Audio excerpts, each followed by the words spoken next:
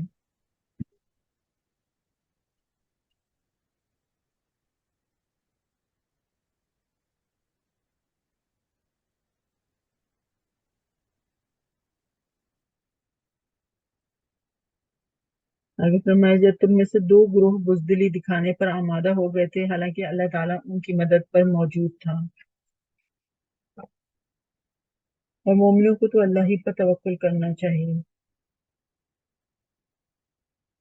122 میں فرمایا کہ جب عبداللہ بن ابی 300 ساتھیوں سمیت واپس چلا گیا تو انصار کے 2 قبیلوں یعنی بنو حارثہ اور بنو سلمہ، ان کے دلوں میں کمزوری واقع ہوئی اور کفار کے مقابلے میں مسلمانوں کی قلیل تعداد دیکھ کر دل چھوڑنے لگے۔ مطلب ان کو بھی یہ ہوا کہ ہم واپس پلٹ جائیں، کہ مطلب اب یہ کیسے جنگ ہوگی کہ اتنا بڑا لشکر اور یہاں پہ جو ہے صرف ویسی تعداد کم تھی اس میں سے اور کم ہو گئی، تو ان کے دل جو ہے وہ چھوٹے ہونے لگے اور وہ دل چھوڑنے لگے، مگر چونکہ سچے مسلمان تھے اس لیے اللہ تعالیٰ نے ان کے دلوں کو مضبوط کر دیا۔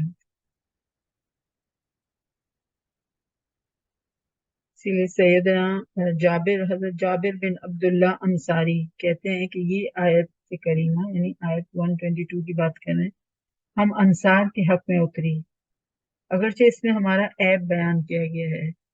یہ کہا گیا نا کہ جب ارادہ کیا 2 گروہوں نے تم میں سے کہ وہ دونوں ڈھیلے پڑ جائیں یا بزدلی دکھانے پر آمادہ ہو گئے، تو ایک طرح سے ان کا عیب ہے جو بیان کیا گیا، تو کہتے ہیں کہ یہ آیت ہمارے لیے اتری ہے، اور اگرچہ اس میں ہمارا عیب بیان کیا گیا ہے لیکن ہمیں یہ پسند نہیں کہ یہ آیت نازل نہ ہوتی، کیونکہ اس میں جو یہ آیا نا اللہ تعالیٰ نے فرمایا واللہ ولیہما، اور اللہ ان دونوں کا ولی ہے اور اللہ ان دونوں کی مدد پر موجود تھا، ہے نا؟ تو کہتے ہیں کہ اس میں اللہ ولیہما اور اللہ دونوں فرقوں کا مددگار تھا، اس کے الفاظ بھی تو بیان ہوئے ہیں، ہے نا؟ تو وہ they take it as an honour کہ اللہ ہمارا ولی۔ یہ بخاری کی حدیث ہے جو میں نے آپ کو بھی بتائی۔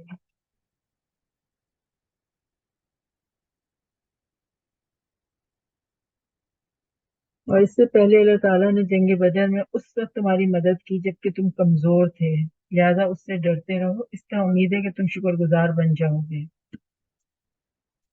اب قلت تعداد کے سلسلے میں اللہ تعالیٰ نے بدر کی مثال بیان کرتے ہوئے فرمایا کہ بدر کے میدان میں تم ہر لحاظ سے کمزور تھے، تعداد بھی کم تھی، اسلحہ جنگ کا جو اسلحہ ہے جنگی اسلحہ اور رسد یعنی کہ جو سپلائز تھیں وہ بھی بہت کم تھی، تو ان حالات میں جب اللہ تعالیٰ تمہاری مدد کر چکا ہے تو ایک کمزوری دکھانے والے اور دل چھوڑنے والے مسلمانوں اب وہ تمہاری مدد کیوں نہ کرے گا؟ بس تم صبر سے کام لو اور اللہ سے ڈرتے رہو، اور اس بات پر اللہ کا شکر ادا کیا کرو کہ اللہ تعالیٰ ہر آڑے وقت میں مسلمانوں کی نصرت کے لیے غیب سے سامان مہیا کر دیتا ہے۔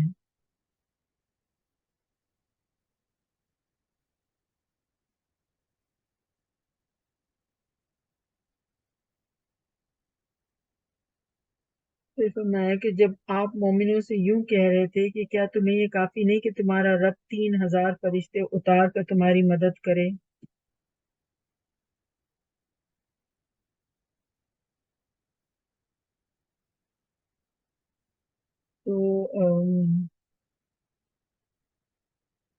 تو یہ دو قبیلے تھے انصار کے جن کا بھی ہم نے ذکر کیا، بنو حارثہ اور بنو سلم۔ تو انہوں نے جب کمزوری دکھائی تو اس وقت آپ صلی اللہ علیہ وسلم نے ان کی اور دوسرے مسلمانوں کی ڈھارس بندھاتے ہوئے فرمایا، کیا تمہارے لیے بات کافی نہیں کہ اللہ تعالیٰ 3000 فرشتے بھیج کر تمہاری مدد فرما دے، جیسا کہ میدان بدر میں تمہاری مدد فرمائی تھی؟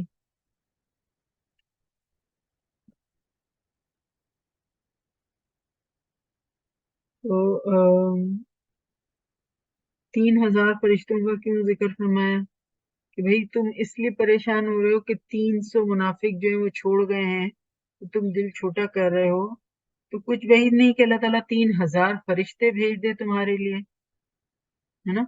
تو بتائیے کتنا جو ہے وہ سیر جو ہے وہ دل بڑھ جائے اس طرح کی بات سن کے، ہے نا؟ ہمت اور جوان ہو جاتی ہے۔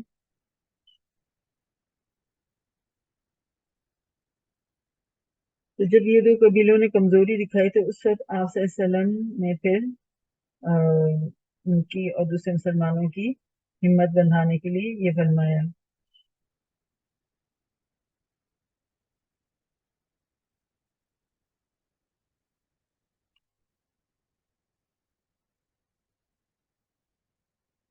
آگے فرمایا، کیوں نہیں اگر تم صبر کرو اور اللہ سے ڈرتے رہو، اگر دشمن تم پر فوراً چڑھ آئے تو تمہارا رب خاص نشان رکھنے والے 5000 فرشتوں سے تمہاری مدد کرے گا۔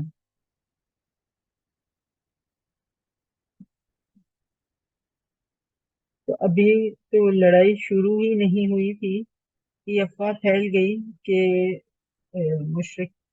مشرکین جو ہیں، یہ جو قریشی فوج جو آ رہی تھی، وہ بہت بڑی کمک لے کر مشرکین کی مدد کے لیے، مطلب ایک سردار کا نام آتا ہے قرظ بن جابر، کہ وہ جو ہے بہت بڑی کمک لے کر، بہت بڑی کمک مینس بہت بڑی فوج لے کر یا آرمی لے کر جو ہے مشرکین کی مدد کے لیے آ رہا ہے۔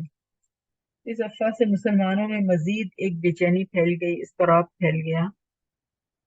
اس وقت اللہ تعالیٰ نے مسلمانوں سے فرمایا کہ اگر کفار کو ہنگامی طور پر کمک مل جانے سے، ان کو جو ہے ایڈیشنل سپورٹ مل جانے سے ڈرتے ہو، تو اللہ تعالیٰ بھی اپنے فرشتوں کی کمک میں اضافہ کر دے گا، اللہ تعالیٰ بھی اپنی فرشتوں کی فوج جو ہے اس میں اضافہ کر دے گا۔ یعنی پہلے کیا کہا تھا کہ 3000 فرشتوں سے تمہاری مدد فرمائے گا، اب کہا کہ کچھ بعید نہیں کہ 5000 فرشتے بھیج دے وہ، ہے نا؟ تم کیوں گھبراتے ہو؟ لہٰذا صبر و استقامت سے کام لو اور کافروں سے نہیں بلکہ اللہ سے ڈرتے رہو۔ پھر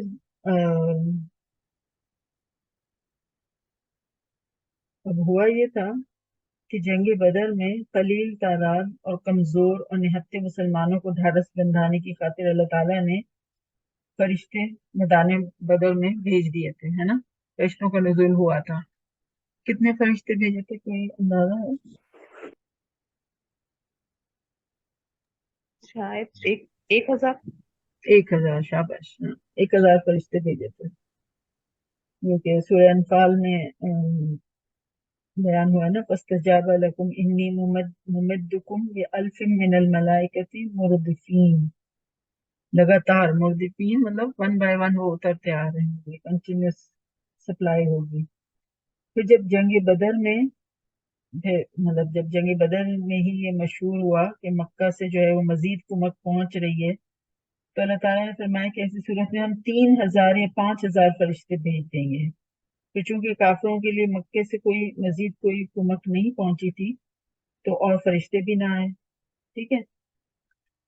تو یہ بات تو طے ہے کہ 1000 فرشتوں کی میدان بدر میں شرکت جو ہے وہ قرآن پاک سے ثابت ہے، صحیح ہے؟ لیکن جنگ احد میں فرشتوں کی کمک کی صحیح روایات سے ثابت نہیں ہوتی، ٹھیک ہے؟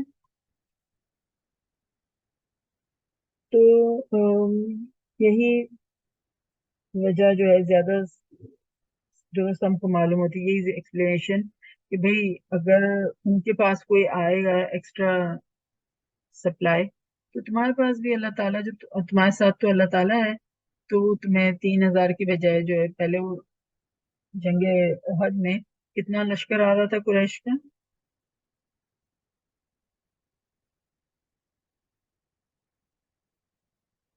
3,000 تھے نا؟ 3,000 کا.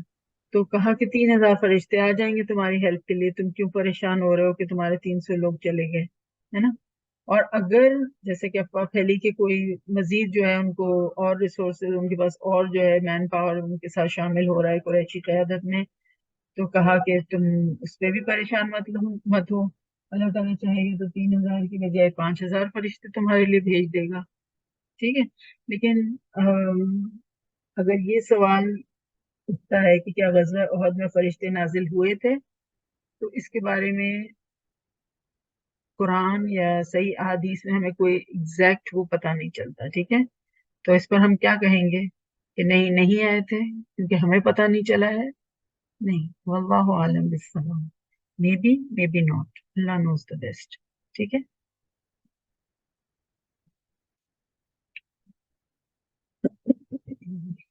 مجھے کیا فرمایا؟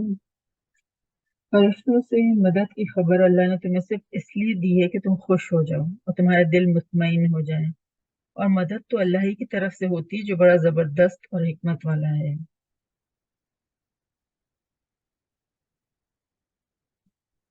غزوہ بدر میں مسلمانوں کی 4 طرح سے اللہ تعالیٰ نے مدد فرمائی تھی.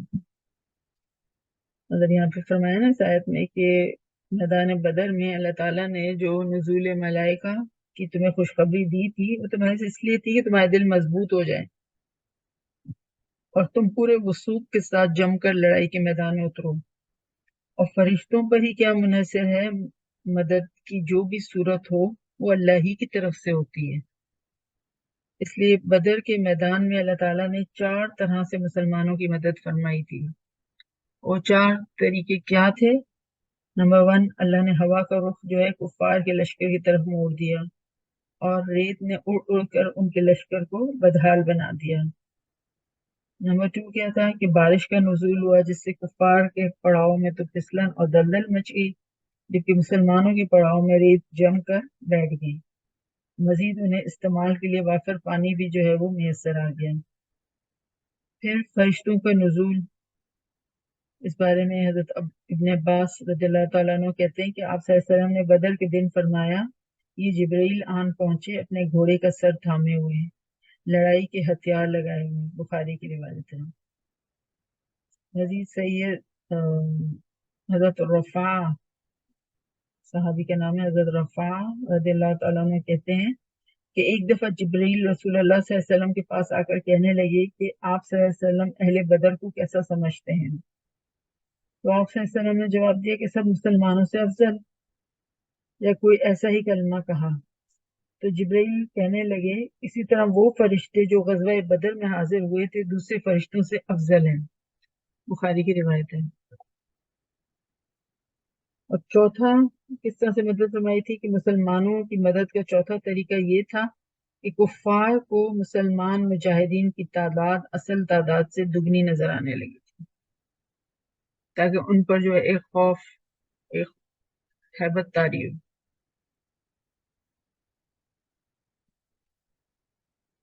آئیے فرمائیں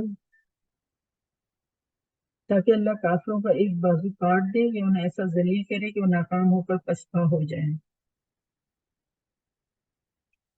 تو اللہ کی مدد کا مقصد یہ تھا کہ کفر کا زور ٹوٹ جائے، اور یہ مقصد مکمل طور پر حاصل ہو گیا. کافروں کے 70 سردار بمین ابو جہل جو کہ سپہ سالار تھا لشکر کا، اس جنگ میں مارے گئے. اتنے ہی قید ہو گئے، یعنی 70 ہی قید ہوئے، اور باقی لشکر جو ہے وہ ذلیل و خوار ہو کر بھاگ کھڑا ہوا، جس کے سوا ان کے لیے کوئی چاروکار تھا ہی نہیں.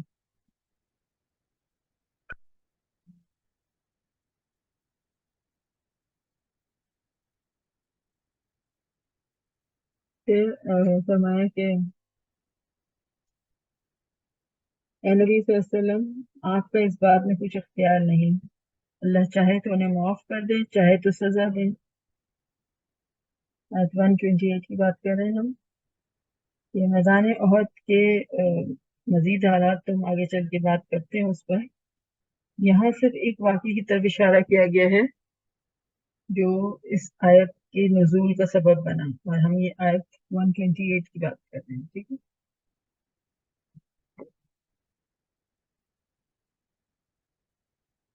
وہ واقعہ یہ تھا کہ جنگ احد میں رسول اللہ صلی اللہ علیہ وسلم کا اگلا دانت ٹوٹ گیا اور سر زخمی ہو گیا. آپ صلی اللہ علیہ وسلم اپنے چہرے سے خون پوچھتے جاتے اور فرماتے، وہ قوم کیسے فلاح پائے گی جس نے اپنے نبی کا سر زخمی کر دیا اور دانت توڑ دیا، حالانکہ وہ انہیں اللہ کی طرف دعوت دے رہا تھا. تو اس موقع پر یہ آیت نازل ہوئی، آیت 128، جس میں فرمایا کہ اے نبی صلی اللہ علیہ وسلم، آپ کا اس بات میں کچھ اختیار نہیں، اللہ چاہے تو انہیں معاف کر دے اور چاہے تو سزا دے.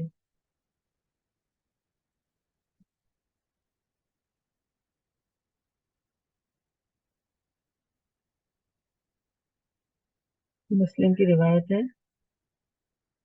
تو پھر اس موقع پر چند نامور مشرکین کا نام لے لے کر آپ صلی اللہ علیہ وسلم نے انہیں بددعا دی، مگر اللہ تعالیٰ کو کچھ اور ہی منظور تھا.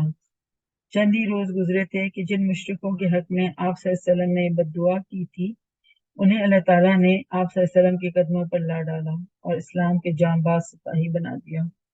اس میں جو نوٹڈ نام آتے ہیں وہ کون سے ہیں؟ خالد بن ولید جی، خالد بن سب سے ولید رضی پہلا اللہ نام، تعالیٰ عنہ، اور اور ابو سفیان بھی تھے شاید. نہیں، ابو وہ تو سفیان بعد اکرمہ بن بعد ابو جہل، ہاں، ابو جہل کے بیٹا تھا اکرمہ، دیکھ لیں. ہے نا.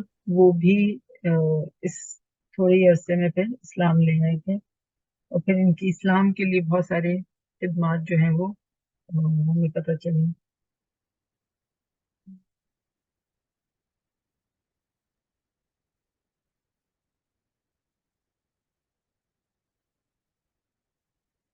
آگے فرمایا، اے ایمان والو، دگنا چگنا کر کے سود مت کھاؤ اور اللہ سے ڈرتے رہو تاکہ تم آخرت میں نجات پا سکو. تو یہ جو سود کی حرمت میں تدریجی بیان ملتا ہے، یعنی گریجولی جو ہے سود کو حرام قرار دیا گیا. جو سود کی حرمت کا ذکر ہے وہ تو سورہ بقرہ کی آیات 278 اور 279 میں گزر چکا ہے. یہ جو آیت ہے، آیت 130 سورہ آل عمران، یہ اس سے پہلے نازل ہوئی تھی. جو سورہ بقرہ کی آیات ہم کہہ رہے ہیں 278.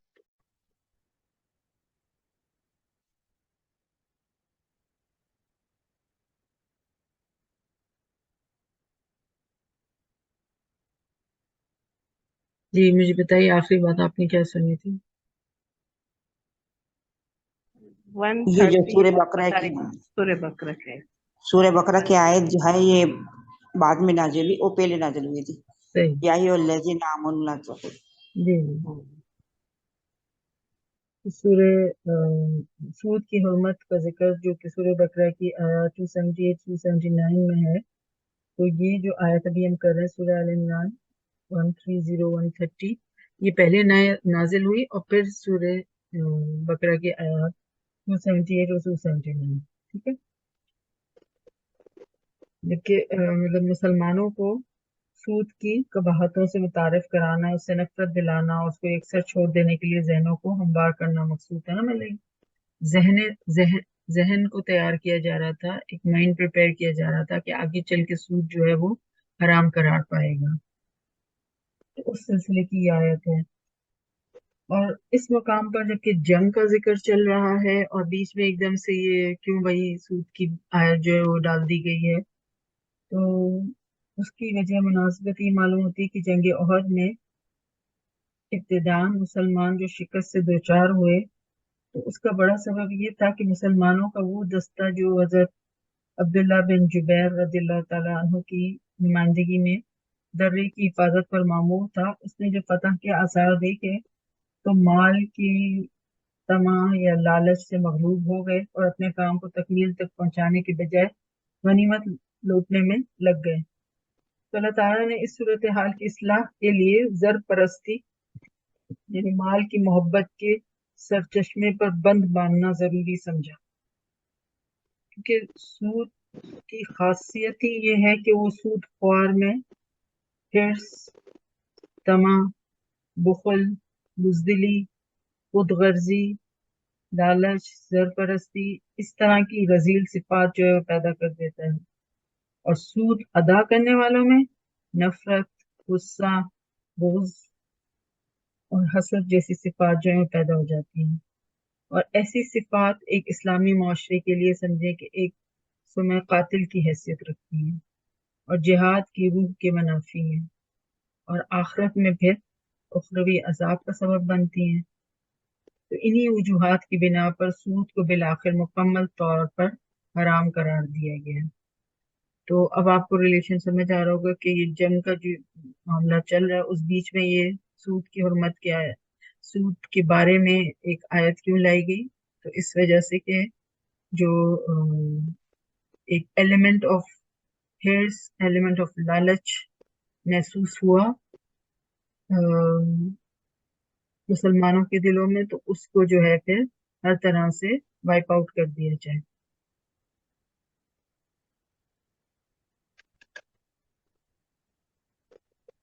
تو یہ تو ہماری جو آیات تھی، لیکن اب تھوڑا سا اور ہم ڈیٹیل میں اس کو دیکھتے ہیں کہ جنگ احد کا کیا معاملہ پیش آیا تھا۔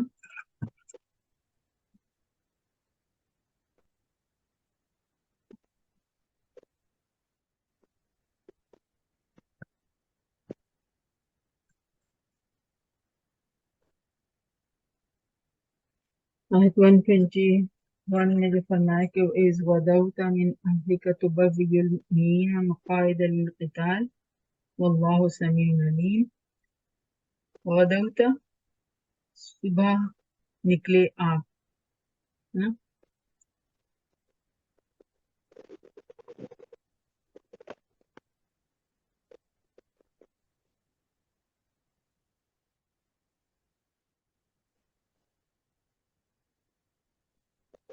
دین کے کاموں میں ذہانت پلس پلاننگ، ہے نا، یہ آئیڈیل کمبینیشن ہے کہ ذہین بھی ہو انسان اور پھر پلاننگ بھی اس کے پاس موجود ہو، وہ پلان کرنا بھی جانتا ہوں۔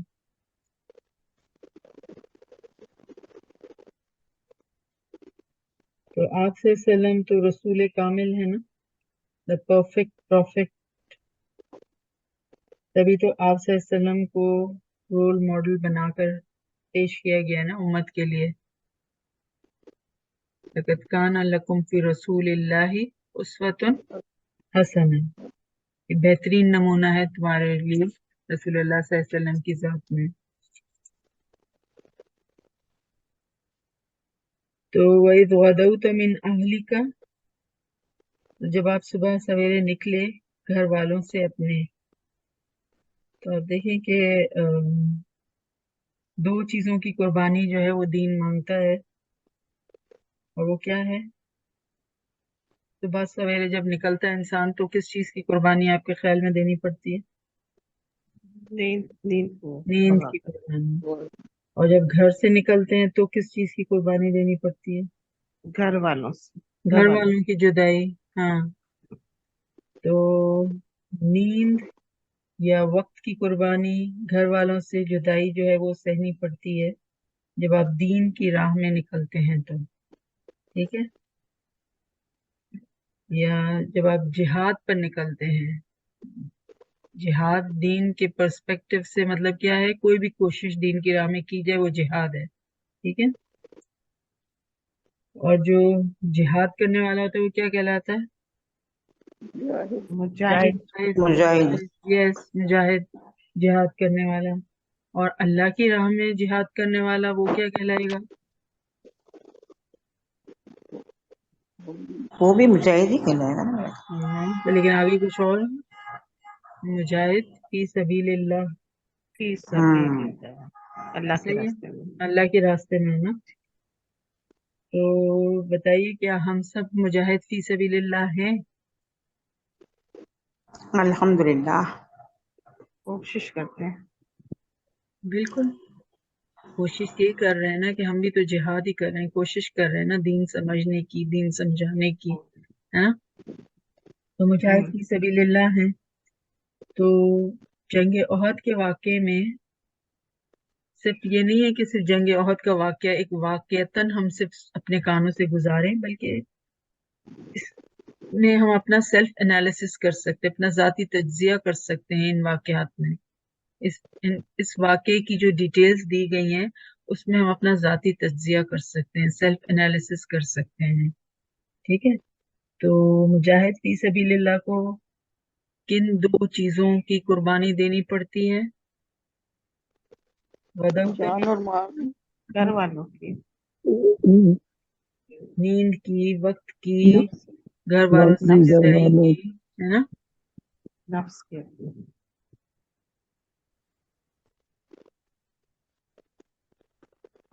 اور جب آپ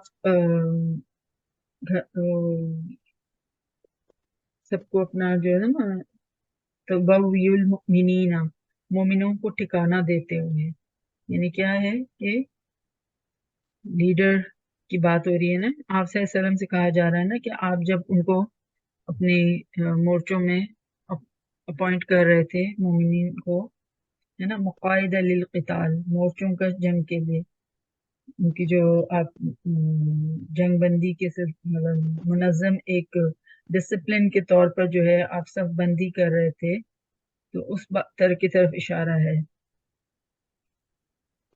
تو جو بھی خوبی جس کے اندر ہو اس کا اقرار کرنا چاہیے تاکہ خود اعتمادی پیدا ہو، تاکہ اپنے اندر کانفیڈنس پیدا ہو، ہے نا. اگر آپ کو لگتا ہے کہ آپ کے اندر یہ خوبی ہے تو یس ایڈمٹ، مطلب ایک ہوتا ہے نا کہ بیجا تعریف نہیں کرنی ہے، لیکن اگر ہے تو ضرور آپ کریں. جیسے کہ وہ یوسف علیہ السلام، سورہ یوسف میں جب تھا کہ یوسف علیہ السلام نے کہا تھا نا کہ آپ جو ہے مجھے یہ وزارت کا یا جو بھی جو تھا عہدہ وہ دے دیں، کیونکہ میں اس کے بارے میں اس پر زیادہ موضوع ہوں اس کے لیے، ہے نا. تو اس طرح سے جو ہے آپ اس کو ڈکلیئر کر سکتے ہیں. تو اسلام جو ہے وہ اندھا دھند کام کرنے کا قائل نہیں ہے کہ بس کود پڑو میدان میں اور کر لو جیسے تیسے بس کام ہو جائے، نہیں. everything should be planned and with perfection. اب دیکھیں ایک ہمارا یہ سیٹ اپ ہے، یہ کہیں پہ بھی سیکھنے سکھانے کا جو سلسلہ ہوتا ہے، تو اگر ایک شاگرد نہیں آتا تو اس کا اپنا نقصان ہوتا ہے. ٹھیک ہے. لیکن اگر شاگرد تو جمع ہے، استاد ہی ٹرن آؤٹ نہ ہو، استاد ہی پہنچے نہ، تو بتائیے پھر کیا ہوگا؟ بہت نقصان، بہت زیادہ نقصان ہوگا اسٹوڈنٹ کا. بالکل ایسا ہی ہے. تو لیڈر کو پہلے پہنچ کر اپنی ذمہ داری کا احساس کرنا ہوتا ہے. اسی لیے کہا کہ جب آپ جو ہے اپنے گھر سے نکلے اور آپ مومنین کو جو ہے پلیس کر رہے تھے.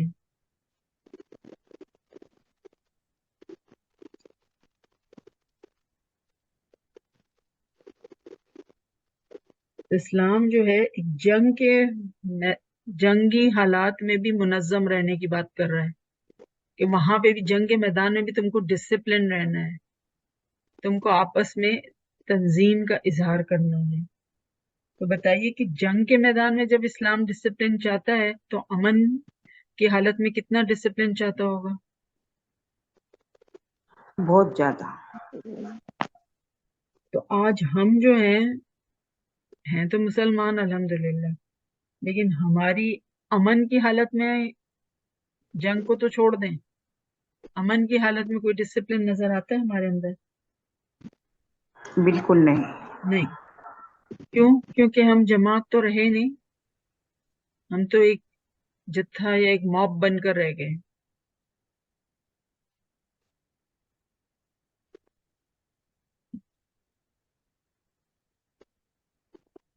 تو یہاں سے جیسے ہم نے کہا کہ آیت 121 سے لے کے سورت کے آخر تک غزوہ احد کا ذکر چلتا رہے گا.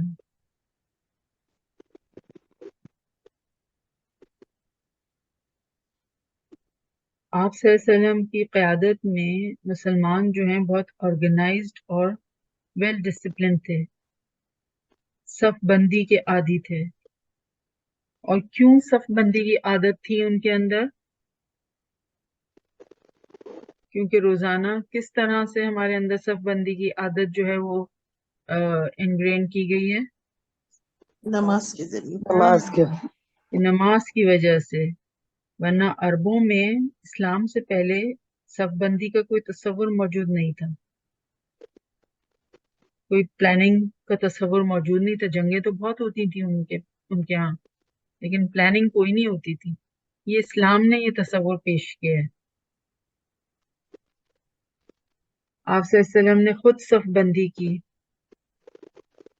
اور کس طرح سے کہ احد کے میدان میں، اگر آپ جن کا جو ہے وہاں جانا ہوا ہوگا سعودیہ، تو جو ہم زیارت پر جاتے ہیں تو بہت پہاڑ اور وہ جو دکھاتے ہیں وہاں پہ جہاں پہ کہ جنگ احد لڑی گئی تھی، تو اس کا اگر کوئی ذہن میں ہو منظر، تو آپ دیکھیے کہ آپ صلی اللہ علیہ وسلم نے خود صف بندی کی، اور اس طرح سے کہ احد پہاڑ جو تھا وہ آپ کی پیٹھ کی طرف تھا، الٹے ہاتھ پر ایک درہ تھا جو مطلب سمجھے کہ خالی جگہ تھی، یعنی چانس تھا کہ دشمن یہاں سے حملہ آور ہو جائے. تو آپ صلی اللہ علیہ وسلم نے وہاں پر عبداللہ بن جبیر رضی اللہ تعالیٰ عنہ کی کمانڈ میں 50 تیر اندازوں کو وہاں پر بٹھایا تھا، اور ان کو ہدایت کیا کی تھی کہ تم اپنی جگہ پر جمے رہنا، اپنی جگہ ہرگز نہ چھوڑنا، بھلے چاہے تم دیکھو کہ پرندے ہمیں اچک رہے ہیں، یہاں تک کہ میں تم کو بلاؤں.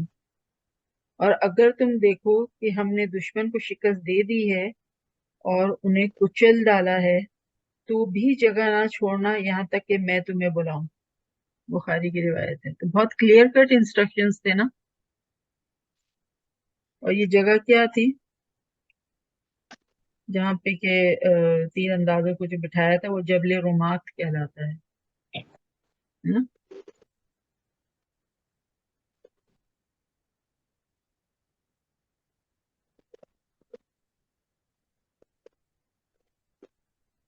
پھر آپ صلی اللہ علیہ وسلم نے یہ بھی کہا تھا کہ جب تک میں نہ کہوں جنگ شروع نہ کی جائے.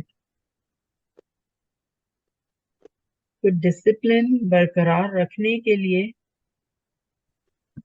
کتنا سبمٹ کرنا، مطلب ڈسپلن برقرار رکھنا ہے تو لیڈر کی بات کو جو ہے کتنا پرسنٹ اوبے کرنا ہوگا؟ 100%. آف 100%. یس، بالکل 100% اوبیڈینس ملے گی، 100% اطاعت ہوگی، تبھی ڈسپلن کہلائے گا، ورنہ نہیں، ہے نا؟ تو اس کے بعد آپ صلی اللہ علیہ وسلم نے تلوار نکالی. تلوار نکالی اور فرمایا کہ کون اس کا حق ادا کرے گا. تو ابو دجانہ رضی اللہ تعالیٰ عنہ آگے بڑھے اور کہا کہ اس کا کیا حق ہے؟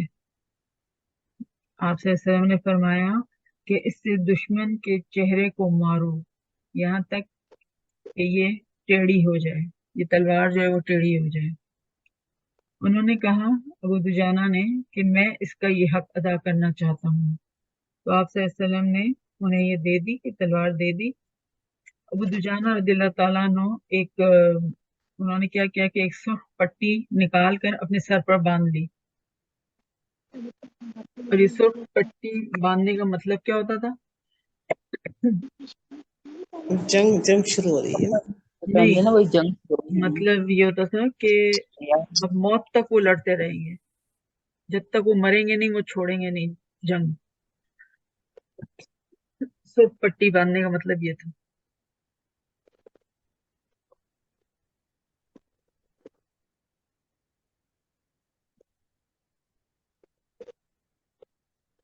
انہوں نے ابو دجانہ نے تلوار اٹھا کر اکڑ اکڑ کر وہ چلنے لگے نا، سینہ چوڑا کر کے.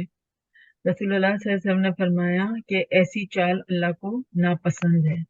اکڑ کر چلنا زمین پر اللہ کو پسند نہیں ہے، لیکن اس موقع کے لیے نہیں، کیونکہ دشمن دیکھ رہا ہے کہ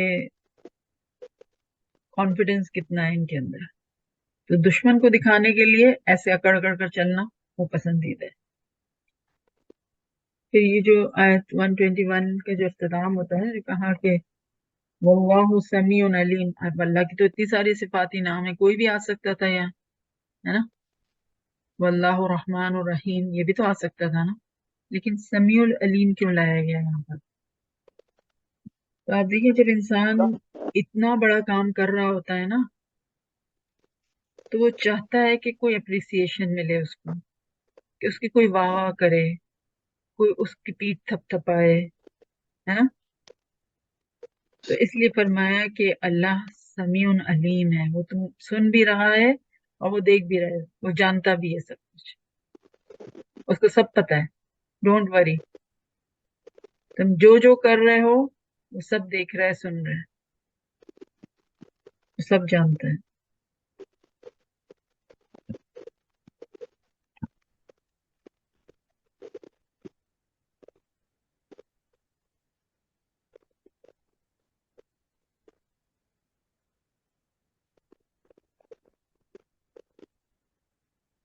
اب جیسا ابھی ہم نے بات کی کہ جنگ بدر میں مسلمانوں کے ہاتھوں شکست کا سامنا کرنے کے بعد کفار جو تھے وہ بڑے دل برداشتہ تھے، کیونکہ 70 سردار ان کے مارے گئے تھے اور 70 قیدی بنائے گئے تھے، اور ابو جہل جو ان کا نوٹڈ سردار تھا وہ تک مارا گیا تھا.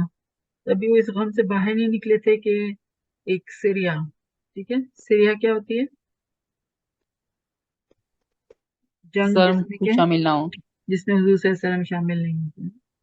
ابھی وہ اس غم سے باہر نہیں نکلے تھے غزوہ بدر کے کہ سریا زید بن حارثہ جو ہے وہ سمجھے کہ جمادی الاخر سن 3 ہجری میں پیش آئی، اور اس میں ان کو شکست کا سامنا کرنا پڑا تھا پھر قریش کو. تو چنانچہ مسلمانوں پر انتقام لینے کے لیے وہ پوری تیاری کر رہے تھے.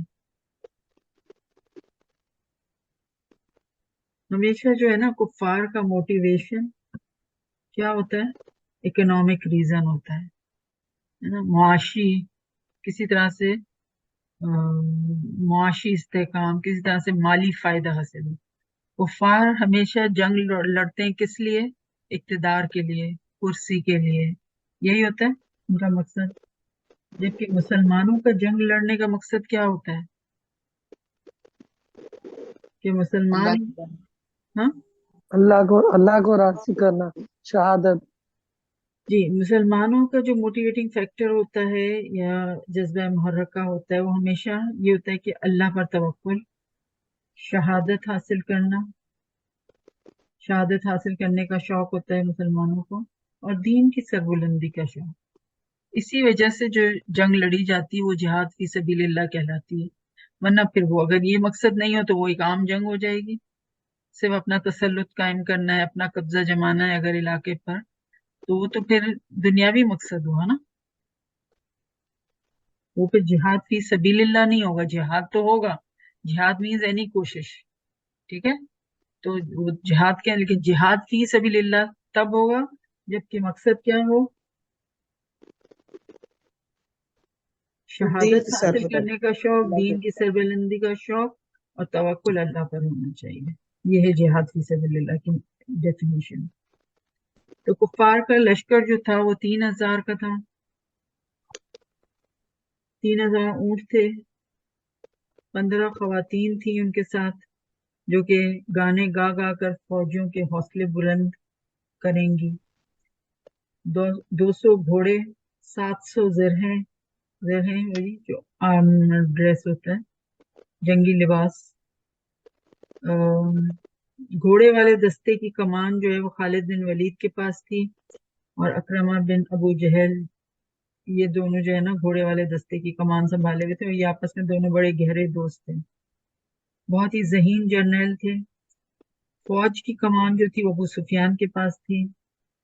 عربوں میں دستور یہ تھا کہ کوئی جھنڈا اٹھائے، مطلب کوئی نہ کوئی جھنڈا اٹھاتا تھا ان کے اس میں جو تھے فلیگ بیئرر. تو قبیلہ بنی عبد الدار کے پاس یہ آنر تھا. تو جنگ احد میں